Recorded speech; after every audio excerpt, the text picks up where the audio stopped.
Hello, my name is Daniel. I hope you're doing well. Today I am going to read you one of my favourite books as a child, which is Diary of a Wimpy Kid, Dog Days, where Greg goes on holiday. I don't want to spoil it too much for you. I want you to enjoy it and have fun with it like I did. I will start reading it and I will let you know where I finish so you can continue with the book on your own or with your parent. Okay, let's start. So, Friday. For me, summer break is basically a 3 month guilt trip. Just because the weather's nice, everyone expects you to be outside all day, frolicking or whatever. And if you don't spend every second outdoors, people think there's something wrong with you. But the truth is, I've always been more of an indoor person. The way I like to spend my summer holiday is in front of the TV, playing video games with the curtains closed and lights off. Unfortunately, Mum's idea of the perfect summer holiday is different from mine. Mum says it's not natural for kids to stay indoors when it's sunny out. I tell her that I am just trying to protect my skin so I don't look wrinkly when I'm old like her, but she doesn't want to hear. Mum keeps trying to get me to do something outside, like go to the pool, but I spent the first part of my summer at my friend Rowley's pool, and that didn't work out so good. Rowley's family belongs to a country club, and when school let out for the summer, we were going there every single day. Then we made the mistake of inviting this girl named Trista, who had just moved into our neighbourhood. I thought it would be really nice of us to share our country club lifestyle with her. But 5 seconds after we got to the pool, she met some lifeguard and forgot all about the guys who'd invited her there. The lesson I learned that some people won't think twice about you, especially when there's a country club involved. Me and Rowley were better off without a girl hanging around anyway. We're both bachelors at the moment, and during the summer it's better to be unattached. A few days ago, I noticed the quality of service at the country club was starting to go down a little.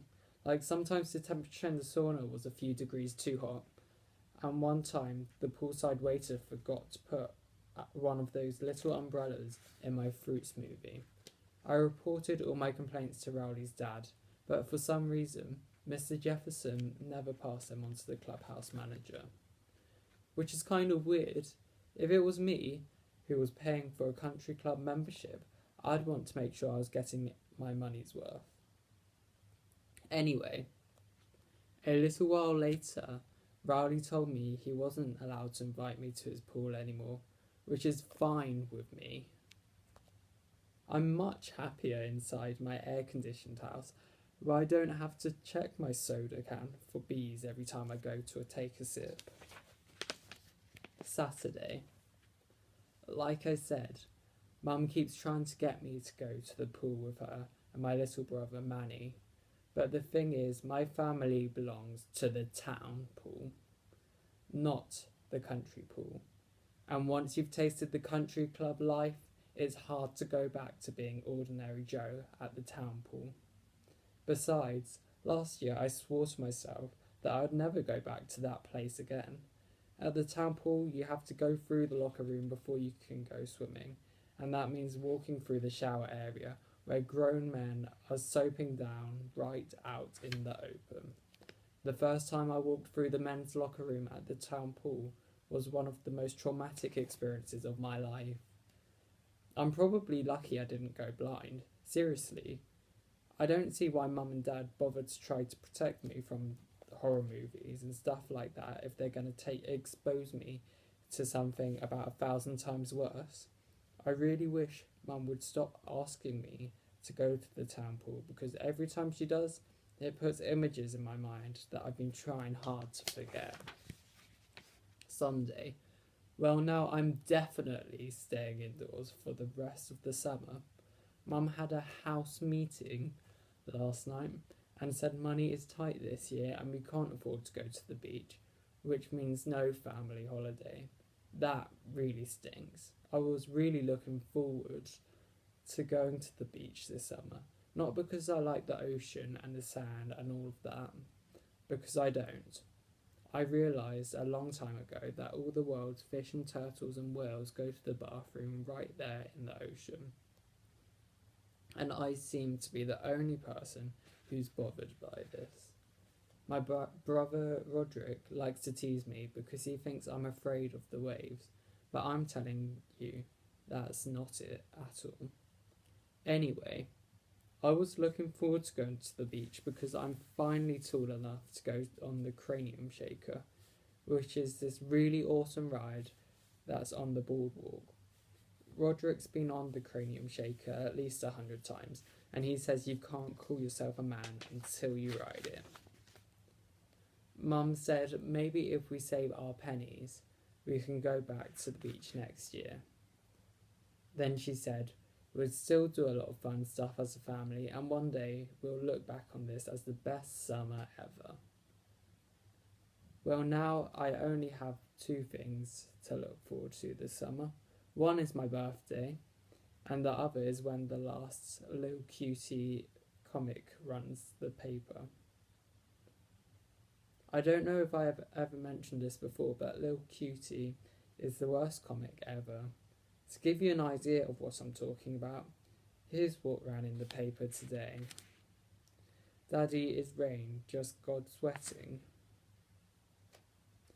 But here's the thing, even though I hate Little Cutie, I can't stop myself from reading it, and Dad can't either. I guess we just like seeing how bad it is. Little Cutie has been around for at least 30 years, and is written by this guy named Bob Post.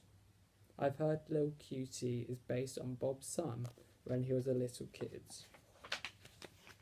But I guess now that the real Little Cutie is all grown up, his dad's having trouble coming up with new material. A couple of weeks ago, the newspaper announced that Bob Post is retiring and the final Little Cutie is going to be printed in August. Ever since then, me and Dad have been counting down the days until the last comic runs. When the last Little Cutie comes out, me and Dad will have to throw a party, because something like that deserves a serious celebration. Monday. Even though me and Dad see eye to eye on Little Cutie, there are still a lot of things we butt heads over. The big issue between us right now is my sleep schedule. During the summer, I like to stay up all night watching TV or playing video games, and then sleep through the morning. But Dad gets kind of crabby if I'm still in bed when he gets home from work. Lately, Dad's been calling me at noon to make sure I'm not still asleep, so I keep a phone by my bed and use my best wide-awake voice when he calls. I think Dad's jealous because he has to go to work while the rest of us get to kick back and take it easy every day. But if he's going to be all grumpy about it, he should just become a teacher or a snowplow driver or have one of those jobs where you get to take summers off. Mum's not really helping improve Dad's mood either. She calls him at work about 5 times a day with updates on everything that's going on around the house. Tuesday. Dad got Mum a new camera for Mother's Day, and lately she's been taking lots of pictures. I think it's because she feels guilty about not keeping up on the family photo albums. When my older brother Roderick was a baby, Mum was totally on top of things. Once I came along, I guess, Mum got busy. So from that point on, there are a lot of gaps in our official family history. I've learned that photo albums aren't an accurate record of what happened in your life anyway. Last year, when we were at the beach, Mum bought a bunch of fancy seashells at a gift shop, and later on I saw her bury them in the sand for Manny to discover. Well, I wish I hadn't seen that because it made me reevaluate my whole childhood. Today, Mum said I was looking shaggy, so she told me she was taking me to get a haircut. But I never would have agreed to get my hair cut if I knew that Mum was taking me to Bombshell's beauty salon, which is where Mum and Grandma and get their haircuts. I have to say though, the whole beauty salon experience wasn't that bad. First of all, they have TVs all over the place, so you can watch a show while you're waiting to get your hair cut.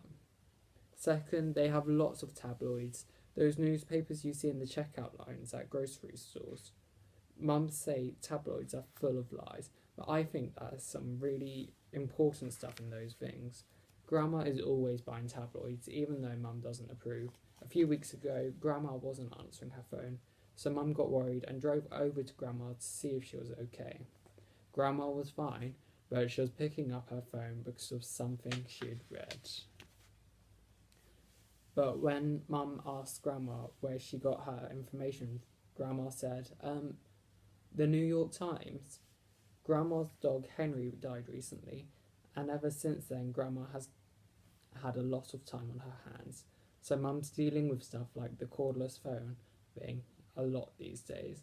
Whenever Mum finds any tabloids at Grandma's house, she takes them home and throws them in the garbage. Last week, I fished out one out of the trash and read it in my bedroom.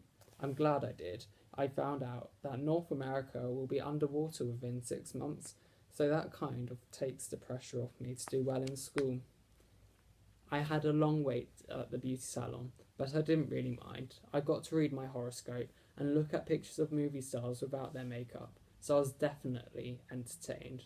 When I got my hair cut, I found out the best thing about the beauty salon, which is the gossip.